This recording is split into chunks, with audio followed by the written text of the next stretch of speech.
Good morning, pure structure traders. Today is August 30th, 2021. Today we'll be going over S&P 500, gold, and also oil. I will be giving you some of the major levels here on S&P. Wendy will be going over the minor levels, and then we'll go over gold and oil for you guys as well.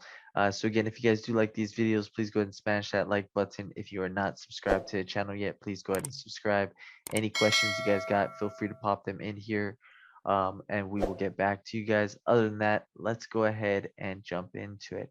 So for S&P 500 right now, got a little bit of resistance sitting at 45.1325. My support's going to come in right around 45.0225, and then below that 44.92 as the next level down. I want to see if S&P can continue to climb. Obviously, we got 45.20, and then above that, maybe 45.30 as the next couple levels. So we'll see how high S&P can go. But right now, still strongly bullish. So definitely want to look for some long opportunities if we get them on the pullbacks. But with that, that's going to be my levels there.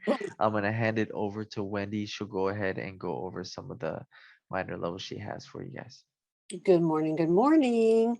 I have two for you, and the first one is just below your support level, and it is 45.0125. That's the last little micro peak I have there, and you can see how this was from the 27th. And you can see how it was resistance for the second time, but the resistance turned out to be a failure because it couldn't bring it down. So it goes up past it. You see how it broke right up through it, and then it came down to it and used it as support. Perfect bullish move, buying the dip. That's the first one, 45.0125. Second one is 45.0825. This is where I took the long. And you can see how the market used it. It's not really a buy the dip situation. This is playing the rotation situation, but it stayed on top of it for a bit, created some delicious bullish candles, and that's where I hit the long, thinking it's going to go up to Dave's measured moves, but we'll see. Those are the only two micro peaks I have. I don't know how high this thing's going to climb, but so far the only micro peaks I have are being used. The third one here is resistance 45.13. So we'll see how high it pops up and comes down to see if it'll use it as support. So that's it for S&P. Dave, back to you for oil and gold. Awesome. All right, let's go ahead and move over to gold for you guys. So sitting in gold, we got a little bit of support coming in right now. It's right around these 1815s is the area of support. Kind of went a little bit below that and then bounced right off of that. Now this has been the level, but we do have more of a main level down below 1812.1. So 1815.3 right now is going to be the support, but we'll see if we actually push through that and come to a main level somewhere around these 1812.1s. That's going to be an interesting area that we look out for.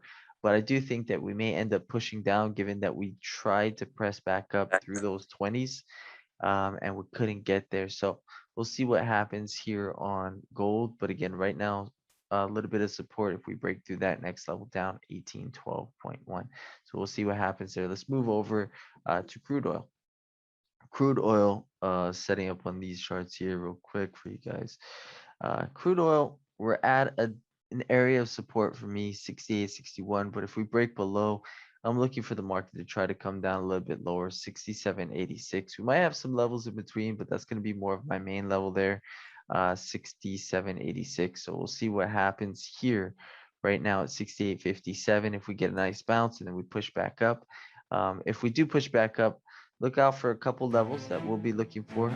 First area is 69.07, and then above that 69.37. So we'll look out for those as the market comes into the open for everything. But let's go ahead and get ready for it, guys.